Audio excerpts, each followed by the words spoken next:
Assalamualaikum warahmatullahi wabarakatuh. Perkenalkan, nama saya Tegar Dwi Ferdian, NIM 1262072031118. Di sini saya akan menjawab pertanyaan dari Bu Indah Komsiah untuk melaksanakan UAS manajemen peserta didik. Baik, saya akan menjawab pertanyaan dari Bu Indah Komsiah dari pertanyaan nomor 1.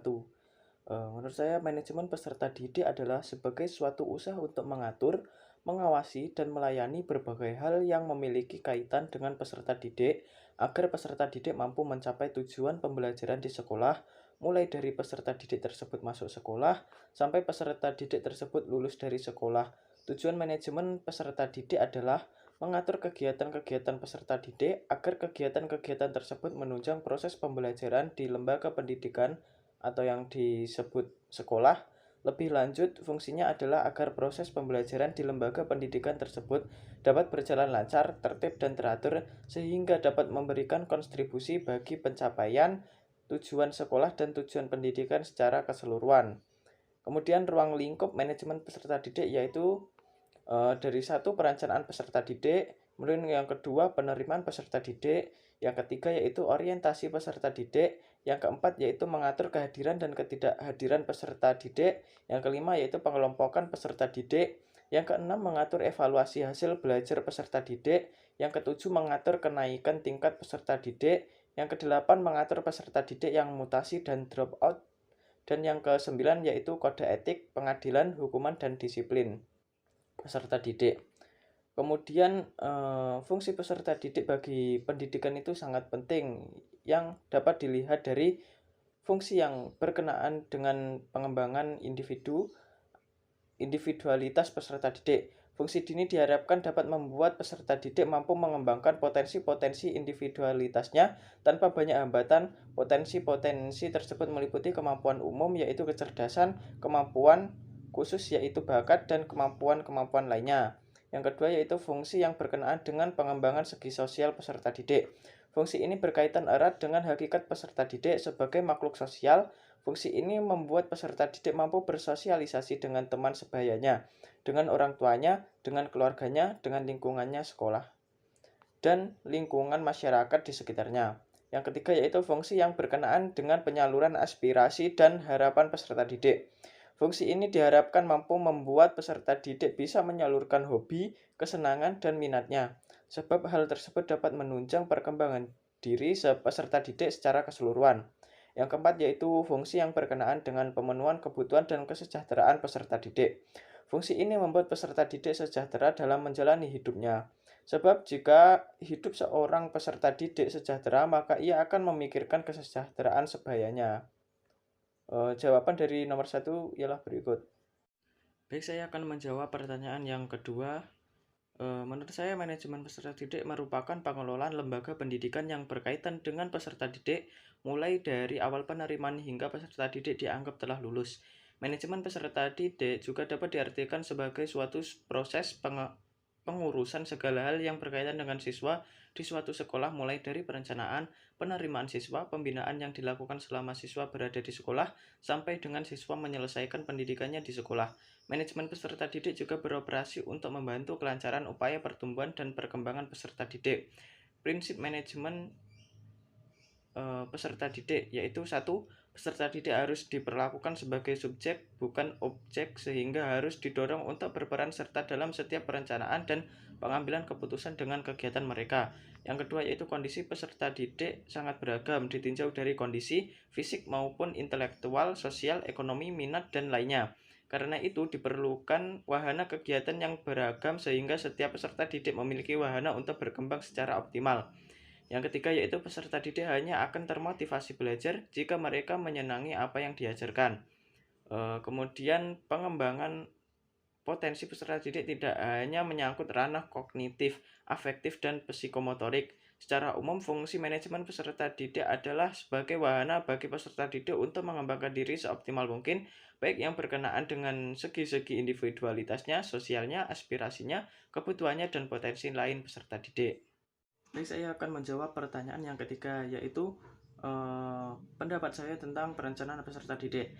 Perencanaan peserta didik yaitu suatu aktivitas memikirkan tentang hal-hal yang harus dilakukan berkenaan dengan peserta didik di sekolah. Sejak peserta didik akan memasuki sekolah sampai akan lulus dari sekolah. Hasil dari proses perencanaan ialah sebuah rencana yang tertulis, yakni suatu kegiatan yang akan dilakukan peserta didik harus direncanakan, harus dengan adanya perencanaan, segala sesuatu dapat dipikirkan dengan matang, sehingga dapat mengestimasi hal-hal yang akan dihadapi, dan jika terjadi masalah-masalah akan dapat diselesaikan segera mungkin. Baik, saya akan menjawab pertanyaan yang keempat, yaitu mengenai sistem promosi, sistem seleksi, dan juga sistem zonasi. Saya akan menjelaskan terlebih dahulu dari sistem promosi. Sistem promosi adalah penerimaan peserta didik yang sebelumnya tanpa menggunakan seleksi. Peserta didik yang mendaftar sebagai peserta didik baru di suatu sekolah diterima semua begitu saja karena itu mereka yang mendaftar menjadi peserta didik, tidak ada yang ditolak. Sistem promosi ini biasanya berlaku pada sekolah-sekolah yang minat pendaftarnya kurang atau daya tampung yang ada cukup. Kemudian saya akan menjelaskan sistem seleksi. Sistem seleksi peserta didik adalah kegiatan pemilihan calon peserta didik untuk menentukan diterima atau tidaknya calon peserta didik menjadi peserta didik di lembaga pendidikan atau sekolah tersebut berdasarkan ketentuan yang berlaku. Sistem seleksi ini terdapat dua, yaitu satu seleksi administratif yang berarti seleksi atas kelengkapan data administrasi, yang kemudian seleksi akademik. Seleksi akademik ini yaitu mengetahui kemampuan akademik calon peserta didik, yaitu apakah calon yang akan diterima di suatu sekolah tersebut dapat memenuhi kemampuan persyaratan yang ditentukan ataukah tidak. Kemudian saya akan menjelaskan sistem zonasi. Sistem zonasi akan mengutamakan penerimaan siswa berdasarkan jarak atau radius lokasi rumah siswa dengan sekolah. Apabila jarak rumah siswa dekat dari sekolah, ia berhak memperoleh layanan pendidikan dari sekolah. Siswa memiliki hak untuk bersekolah dengan jarak yang dekat. Pengelolaan pendidikan berbasis zonasi memiliki dua tujuan utama, yaitu meningkatkan pemerataan dan keadilan dalam mengakses pendidikan, dan meningkatkan pemerataan kualitas layanan pendidikan. Baik, saya akan menjawab pertanyaan yang kelima, yaitu saya akan menjelaskan tentang pengelompaan peserta didik berdasarkan kemampuan, berdasarkan kegiatan, dan juga berdasarkan tingkat emosional. Satu, yaitu berdasarkan kemampuan. Berdasarkan kemampuan ini dibagi menjadi tiga, yaitu kemampuan siswa dalam setiap pelajaran tidak sama. Bisa saja siswa yang kuat di bahasa ternyata lemah di matematika. Yang kemudian B, pengelompaan kemampuan siswa dapat berubah sewaktu-waktu dan berubah-ubah untuk setiap mata pelajaran. Bahkan untuk suatu konsep tertentu, akan mudah bagi seorang guru apabila siswa yang memiliki kemampuan yang sama berada duduk di meja yang sama. Kemudian yang C, guru dapat memotivasi dan menjelaskan materi pada saat yang bersamaan. Guru dapat berkeliling untuk melihat sejauh mana perkembangan kemampuan setiap siswa. Kemudian saya akan menjelaskan berdasarkan kegiatan, yaitu dibagi menjadi tiga, yaitu A, pada proses belajar dengan jenis pengelompokannya berdasarkan kebutuhan saja. Kemudian yang B, pada saat pengelompokan bisa saja berubah-ubah kapan saja dan anggota kelompok bisa tidak sama, di mana tujuan akhirnya adalah ke pekerjaan yang ditugaskan. Tugas kelompok akan sangat baik bagi siswa karena akan berpengaruh terhadap pembentukan karakter. Kemudian yang C, yaitu dalam tugas kelompok. Siswa akan belajar menjadi seorang pemimpin. Anggota kelompok yang baik bagaimana harus mendengarkan pendapat temannya, memberikan usulan, dan sebagainya. Kemudian yaitu yang ketiga, berdasarkan sosial emosional. Ya, juga dibagi menjadi tiga, yaitu A, tidak semua siswa memiliki kematangan emosional yang sama, sifatnya pun berbeda pula. Untuk membantu sosial emosional siswa, guru dapat mengelompokkan mereka dengan melihat karakter yang ada. Misalnya, untuk siswa yang pemalu dapat dikelompokkan dengan siswa yang agak berani, agar termotivasi dalam mengekspresikan diri. Yang B, yaitu kegiatan yang diberikan dapat berupa kegiatan apa saja. Pengelompokan ini harus direncanakan pula dalam penulisan lesson plan dan akan sangat bermanfaat pada saat memberikan laporan kepada orang tua murid. Yang C, yaitu banyak orang melupakan perkembangan sosial emosional siswa, padahal ini akan sangat terpengaruh terhadap learning style siswa bersangkutan. Baik, saya akan menjawab pertanyaan yang keenam, yaitu menurut saya kehadiran peserta didik ialah keikutsertaan peserta didik secara fisik dan mental, serta keterlibatan mereka dalam kegiatan-kegiatan sekolah. Sedangkan ketidakhadiran peserta didik bisa dikata tidak terlibatnya peserta didik dalam kegiatan sekolah. Usaha-usaha yang dapat dilakukan untuk meningkatkan kehadiran peserta didik di sekolah adalah dengan melihat kasus per kasus, sebab antara peserta didik satu dengan peserta didik yang lain mempunyai masalah-masalah yang berbeda. Sesungguhnya pun demikian upaya secara misal untuk meningkatkan peserta didik di sekolah seperti perbaikan lingkungan rumah, perbaikan lingkungan sekolah, perbaikan diri peserta didik sendiri, dan perbaikan lingkungan masyarakat. Peserta didik yang hadir di sekolah hendaknya dicatat oleh guru dalam buku presensi, sementara peserta didik yang tidak hadir di sekolah dicatat dalam buku absensi. Baik, saya akan menjawab pertanyaan yang ketujuh, yaitu disiplin kelas peserta didik adalah suatu keadaan tertib dan teratur yang dimiliki oleh peserta didik di sekolah tanpa ada pelanggaran-pelanggaran yang merugikan baik secara langsung maupun tidak langsung terhadap peserta didik sendirian terhadap sekolah secara keseluruhan. Dalam meningkatkan disiplin kelas terdapat dua teknik, yaitu teknik satu, teknik eksternal kontrol merupakan suatu teknik yang mana disiplin peserta didik haruslah dikendalikan dari luar peserta didik. Peserta didik di dalam kelas senantiasa terus diawasi dan dikontrol agar tidak terbawa dalam kegiatan-kegiatan destruktif dan tidak produktif. Kemudian yang kedua yaitu teknik internal control, mengusahakan agar peserta didik dapat mendisiplinkan diri sendiri di dalam kelas. Dalam teknik ini, peserta didik sadar ia akan mawas diri serta berusaha mendisiplinkan diri sendiri. Dalam teknik kooperatif kontrol ini antara guru sebagai manajer kelas dengan peserta didik harus saling bekerja sama dalam menegakkan disiplin di dalam kelas. Kemudian saya akan menjawab pertanyaan yang ke-8, yaitu pengelompokan peserta didik terdiri dari beberapa macam, dikemukakan oleh para ahli, yakni pengelompokan berdasarkan atas kemampuan, kecerdasan, bakat, minat, prestasi, spesialisasi, kredit, bidang studi, dan kemauan dalam berkawan. Macam-macam pengelompokan peserta didik itu ada yang berdasarkan waktu, kecepatan, dan sifatnya. Ada pula yang dikelompokkan berdasarkan kesenangan berkawan, kemampuan, minat, spesialisasi, dan sistem kredit dalam perguruan tinggi. Proses pengelompokan peserta didik ini dilakukan setiap selesai pelaksanaan penerimaan peserta didik baru. Manfaat kegiatan pengelompokan bagi sekolah adalah mewujudkan mutu sekolah dengan manajemen peserta didik yang efektif, sehingga terwujud suatu proses pembelajaran yang baik yang diharapkan mampu mencetak peserta didik unggul. Baik, saya akan menjawab pertanyaan nomor 9, yaitu manajemen peserta didik di lapangan kini apabila ditinjau dari sistem zonasi terlihat masih menjadi problematika di masyarakat. Pasalnya, banyak masyarakat yang belum paham betul mengenai sistem zonasi ini. Salah satu faktor penyebabnya yaitu karena kurangnya sosialisasi kepada masyarakat mengenai penerimaan peserta didik baru menggunakan sistem zonasi.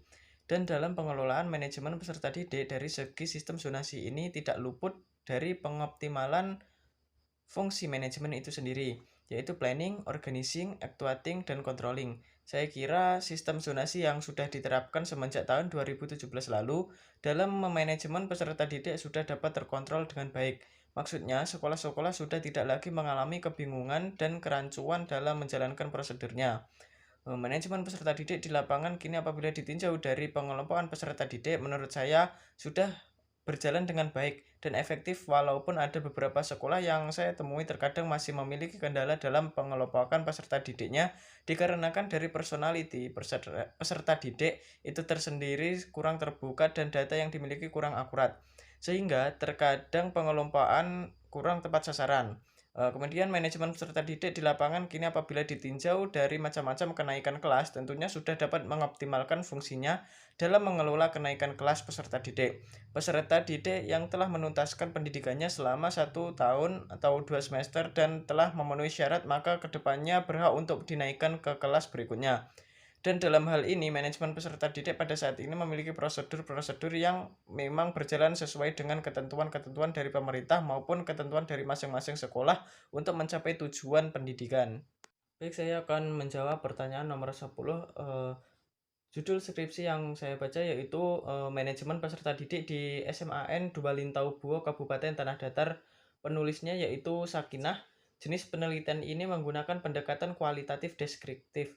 Teknik pengumpulan data yang digunakan dalam penelitian ini adalah observasi, wawancara, dan dokumentasi. Teknik analisis datanya adalah reduksi data, penyajian data, dan pengambilan kesimpulan. Teknik untuk mengecek keabsahan datanya adalah dengan teknik triangulasi dan menggunakan bahasa referensi berdasarkan latar belakang masalah di atas. Yang menjadi fokus dalam penelitian ini adalah manajemen peserta didik di SMAN 2 Lintaubuo, Kabupaten Tanah Datar. Berdasarkan fokus penelitiannya, yaitu fokus dalam bagaimana penerimaan peserta didik di SMAN 2 Lintaubuo Kabupaten Tanah Datar, kemudian bagaimana pembinaan peserta didik di SMAN 2 Lintaubuo Kabupaten Tanah Datar. Kegiatan manajemen peserta didik di SMAN 2 Lintaubuo yang dikhususkan pada penerimaan peserta didik dan pembinaan peserta didik adalah sebagai berikut. Kegiatan pertama yaitu tentang penerimaan peserta didik, yaitu sistem yang digunakan melalui sistem seleksi. Setelah keluar surat dari Dinas Pendidikan, dibentuk kepanitiaan penerimaan, pembentukan dan pengiriman informasi penerimaan, pendaftaran, seleksi, penerimaan, pembukaan pendaftaran bagi peserta didik cadangan. Kemudian pendaftaran ulang bagi peserta didik cadangan yang diterima.